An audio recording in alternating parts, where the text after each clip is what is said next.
Hi kids, welcome to a new weekly science lab video. We're moving on.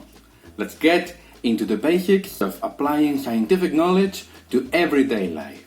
It's time to dive into the exciting world of technology. Let's talk about simple machines.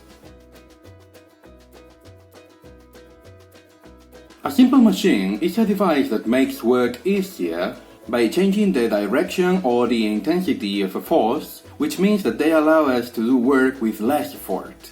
Simple machines have been used since ancient times to facilitate, among other things, the building of great monuments that have lasted until today, and that, if it were not for them, would never have existed. Although they had already been in use for a very long time, the Greek scientist and inventor Archimedes was the first one we know of, some 2,200 years ago, who studied simple machines as such. He identified three simple machines: the lever, the pulley, and the screw. This time we'll focus only on the lever. Archimedes explained that levers provide a mechanical advantage, meaning that using them would allow a person to move something that would normally be too heavy to move. On one occasion, he reportedly went so far to say, "Give me a lever long enough and a fulcrum on which to place it, and I shall move the world." That's all well and good, but what's a lever? And what in the world is a fulcrum? A lever is a tool like a rod or a bar that rests on a fixed support called a fulcrum. When a lever is used, a small force is applied over a long distance, and the lever turns it into a larger force over a shorter distance. Three types or classes of levers can be distinguished, which simply differ from each other in the relative position of the fulcrum and the applied force with respect to the resulting force. Thus, Class 1 levers are those in which the fulcrum is placed in a central position with respect to the applied and the resultant forces.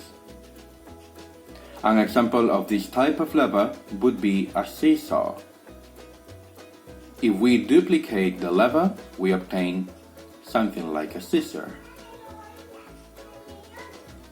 Class 2 levers are those in which the resultant force is in a central position with respect to the applied force and the fulcrum.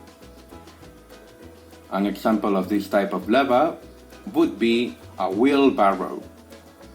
If we duplicate this kind of lever, we obtain something like a nutcracker. Class 3 levers are those in which the applied force is in a central position with respect to the resultant force and the fulcrum. An example of this type of lever would be a shovel. If we duplicate this kind of lever, we obtain something like a tweezer. In this image, you can see that there are many more examples of levers of each class, and if you stop and think about it, we are really using levers of all three classes continuously in our day-to-day. It's not that difficult, right? Let's put it to test. Roll up your sleeves, for it is experiment time. Just find an example of a lever from each class, which I'm sure you have several in your house, and experiment with them.